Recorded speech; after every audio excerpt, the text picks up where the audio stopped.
नसीहत देते हुए नजर आए प्रधानमंत्री नरेंद्र मोदी और कहा कि 9 साल की नकारात्मकता को भूलकर सकारात्मक विचारों के साथ आगे बढ़ें और जो 4 राज्यों के विधानसभा चुनाव के नतीजे आए हैं उनकी हार का गुस्सा संसद में मत उतारना, ये बड़ी बात कही गई है प्रधानमंत्री नरेंद्र मोदी की तरफ से। हर्षवर्धन त्रिपाठी जी हमारे साथ मौजूद हैं। त्रिपाठी जी, किस तरह से आप देखते हैं ये तो बहुत बड़ी बात जो राहुल गांधी की तरफ से हमेशा कही जाती है कि नफरत के माहौल में मोहब्बत की दुकान, नफरत के बाजार में मोहब्बत की दुकान, तो प्रधानमंत्री नरेंद्र मोदी ये कह रहे हैं कि नकारात्मकता छोड़ दीजिए क्योंकि इसकी वजह से जो कुछ मुद्दों को लेकर नफरत पैदा हो रही है वो मोहब्बत में बदल जाएगी अगर आप सकारात्मक विचारों के साथ आगे बढ़ेंगे तो।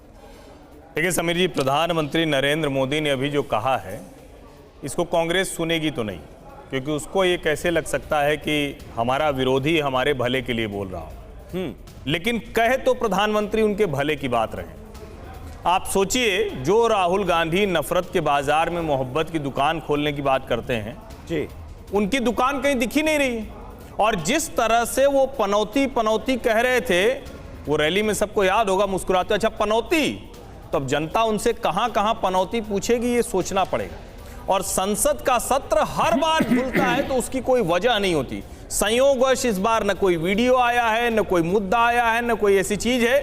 और प्रधानमंत्री इस बार थोड़ा आक्रामक भी दिख रहे हैं, गुस्सा उनका दिख रहा है कि हर बार आप लोग यही काम करते हैं। मेरा यह मानना है कि राहुल गांधी को, पूरी कांग्रेस पार्टी को यह सोचना चाहिए, एक राज्य में जनता ने भी उनको जनादेश दिया है, जनमत मिला हुआ है।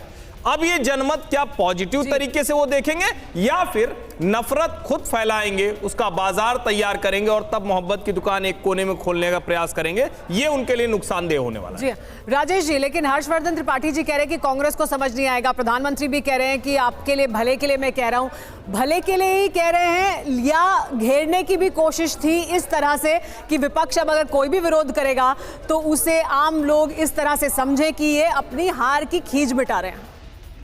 नहीं, प्रधानमंत्री नरेंद्र मोदी की जो मुख्य चिंता है वो भारतीय जनता पार्टी की सफलता है। विपक्ष की सफलता प्रधानमंत्री की चिंता नहीं है, लेकिन उस पद पर होने के नाते उन्होंने ये बात ठीक कही कि संसद का काम सुचारू रूप से चलना चाहिए।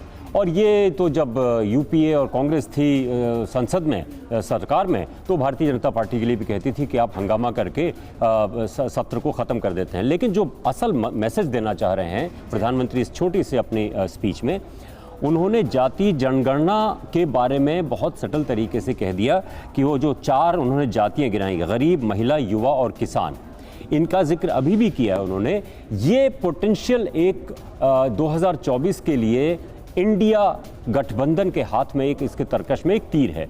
उसकी काट जो है प्रधानमंत्री उसके कास्ट के ऊपर, क्लास को लाके कर रहे हैं। लेकिन इसका देखिए, इसका दूसरा वो असर भी हो सकता है। इतने लाखों लाख दलित समुदाय, ओबीसी, आज की चुनाव के उनको छोड़ दीजिए, क्या ये अगर जब गांव-गांव में मैसेज जाएगा कि अब जो है जाति महत्वपूर्ण नहीं है बल्कि सब वो महत्वपूर्ण है जो आपका क्लास है। बिल्कुल, तो जातिगत जनगणना के मुद्दे को जोर शोर से उठाया गया, ओबीसी का मुद्दा जोर शोर से उठाया गया, लेकिन वो उतना असर करता नजर नहीं आया। राकेश त्रिपाठी जी, प्रधानमंत्री नरेंद्र मोदी के इस बयान को कैसे देखते हैं आप? मोहब्बत की दुकान सही मायने में कैसे खोली जा सकती है, ये वो नसीहत देते हुए नजर आ रहे हैं राहुल गांधी को।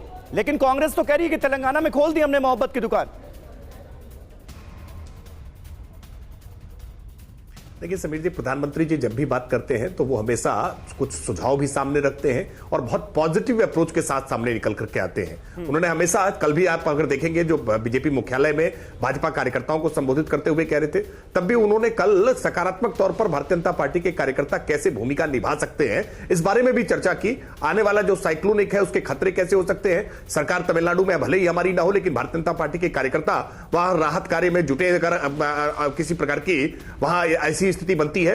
मुझे लगता है कि प्रधानमंत्री जी की सकारात्मकता को विपक्ष को सीखने की आवश्यकता है। विपक्ष इतना नकारात्मक हो चुका है, विशेष तौर पर प्रधानमंत्री जी को लेकर के जिस प्रकार के अशोभनीय शब्दों का इस्तेमाल करते हैं, अपमानजनक शब्दों का इस्तेमाल करते हैं, इस निगेटिविटी से विपक्ष को बाहर आना चाहिए। कि कितना इस नसीहत को मानते हैं विपक्ष के लोग और बीजेपी के कार्यकर्ताओं और नेताओं को भी, क्योंकि प्रधानमंत्री ने नसीहत दी है, वो कितना मानते हैं उस नसीहत को। लेकिन बड़ी बातें कही है प्रधानमंत्री नरेंद्र मोदी।